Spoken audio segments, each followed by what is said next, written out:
So it's been over a year since the M1 iPad Air was announced, and so for those wondering if it's still worth buying today, let me tell you guys my thoughts. So with the announcement of Pro apps for the iPads, this has really changed my perspective on the iPad Air because I think it now offers the best bang for your buck in the iPad range for creative use. Because if you asked me which iPad you should get as a laptop replacement before this news, I would have said you're better off getting a non-M1 iPad. Yes, you get Stage Manager and better external display support on those new iPads, but it was not enough to justify the much higher cost, especially when the power was not being fully utilized with these iPads. And ultimately, for a lot of creatives, you could do your work just fine with older iPads, since they all run the same third-party software like LumaFusion, and when you can find refurbished iPad Air 4s, and 2020 iPad Pros for much less, I usually recommended many go for those. However, with the announcement that Logic Pro and especially Final Cut is coming to the iPads, it does change my perspective completely on the M1 iPads,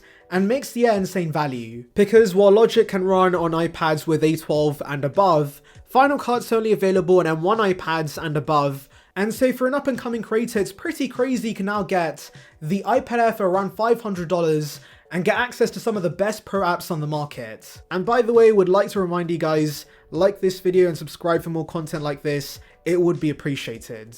Also, Apple finally giving us all these pro apps on iPads means it's likely we'll get things macOS already has. For example, Xcode could come to iPads, and so I can confidently say the M series chip on the iPads no longer overkill, and you can utilize the power this offers. But before I get into that, let's talk about some other aspects of this iPad. Beginning with the design, there's really nothing special here, but it's a practical design that works, and it would be nice if the bezels were thinner, but ultimately they serve a purpose. You can still place your finger somewhere when holding the iPad. The display also has no fancy features, but it does the job. It's 10.9 inches, LCD, has a resolution of 2360 by 1640, the brightness is 500 nits, it's also laminated with P3 support, True Tone, and an anti-reflective coating. This is in fact near identical to the iPad Pro 11-inch, with the only omission being no 120Hz.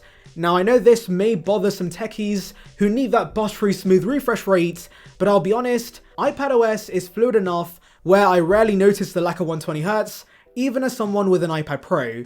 Brightness is also completely fine for indoor use, and the pencil experience is unaffected by the lack of 120Hz. It's laminated of course, so this is much better to use for jotting things down compared to the base iPads. And that does bring me to accessories, because another positive with the design being so similar to the iPad Pro is the fact it does support the very awesome Magic Keyboard. I think it's a must-have for anyone wanting their iPads to be a laptop replacement, and I know some might be put off by the retail price, but because it's been around for so many years, you can now easily find this for less. I've seen it for as low as $100, which is a fantastic price for how good this keyboard is. Also, you have the pencil, which of course is something only the iPad offers. This is quite useful not only for art, but also for video and photo editing on the iPad. You might appreciate this for more precise edits, and Apple themselves have shown off how Final Cut has been optimized on the iPads to better work with the pencil, so yes, this is a useful accessory for the iPads. And again, similar to the keyboard, this has become a lot cheaper over the years, and so you could probably get the iPads, the pencil, and the keyboards for $700, which is a pretty good deal. Now coming to the best part about this iPad, we have the chip inside this. So as I said earlier, this is the cheapest iPad to get access to the M series chip. Yes, it's not M2, but of course, M1 is still plenty powerful, and as someone using an M1 MacBook Air, I can tell you guys, Final Cut runs flawlessly for my edits, and so it should be fine for most creatives and the apps they want to use. Also, fun fact, unlike the base M1 MacBook Airs, this does get the 8-core GPU as standard, and regarding RAM guys, I've had no issues. 8 gigs of RAM is plenty for the iPad. I will mention here though that if you're a student or a regular consumer considering this, you're just better off saving your cash and getting an older refurbished iPad, because the performance here really only makes sense for creatives and prosumers, and if you don't utilize it, it's going to be very similar to older iPads for regular usage. Anyways, because there's so much headroom here, you should be sorted when it comes to software support. Of course, I can't know for sure how long Apple's going to support this iPad, but considering the M1's still so good, I could see both M1 iPads and Macs getting another 6 or 7 years of updates, and since this has M1 inside,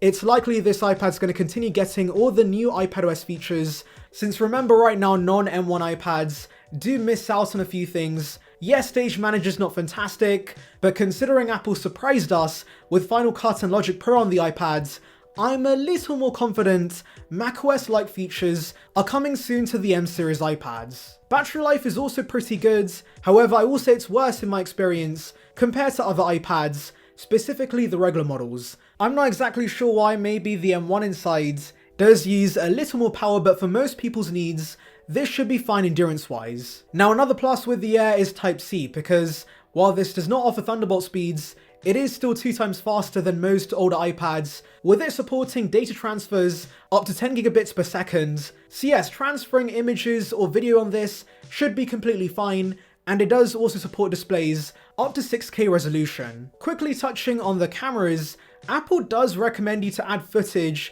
you shot natively on the iPads to your Final Cut timeline, but please do not do this. While the rear camera is not that bad, it should really only be used in a pinch for things like scanning documents. The front-facing camera, however, is fantastic for video calls since it does have center stage, so it follows you around the room if you do move, and this always works without fail. So yes, I'm very happy all iPads have this. Speakers and mic-wise, these are also pretty solid.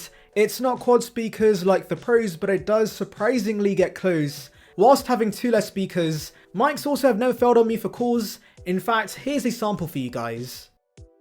Right, so for those wondering what to expect from iOS 17, we have a bunch of new information, so let's delve into it. So most of these findings are from the Leaker 941 analyst, who was the first to tell us about the dynamic island on the 14 Pro, so they are somewhat credible. However, I do want to say that in the past, and here's a quick video mic test for you guys. Let me know how this sounds. Touch ID is something I do actually prefer here compared to Face ID on the Pro models. I often manage to block the Face ID modules when using the iPad Pro, so yes, I find it much easier to press the lock button and boom, the iPad instantly unlocks. It's super reliable. Now I do want to finally mention the only problem this Air has, which is 64 gigs of storage on the base variant. Now to be fair, if your usage is really basic and you rely on cloud storage, it's quite easy to live with a 64 gig iPad, but it's kinda annoying you have the power of the M1 chip, and this could be a serious laptop replacement, and yet you don't have enough storage for any creative use. The only solution is buying external storage. Thankfully, those are pretty inexpensive nowadays, so if you can live with those, then yes, you can make do with the base Air for creative use. And that's basically everything regarding this iPad. As I said earlier, this iPad makes the most sense for creatives, and those wanting to begin to use Pro apps. This is a pretty small investment, and as long as you know the iPad has the right apps and the features you need, this is a nice starter machine to begin doing creative work with. Like I said though, for those who don't need the performance of the M1 and access to all these Pro apps, you're still better off getting a non-M series iPad. Anyways, let me know your thoughts in the comments, make sure to like and subscribe for the latest Apple news and rumours, and on that note, thank you for watching.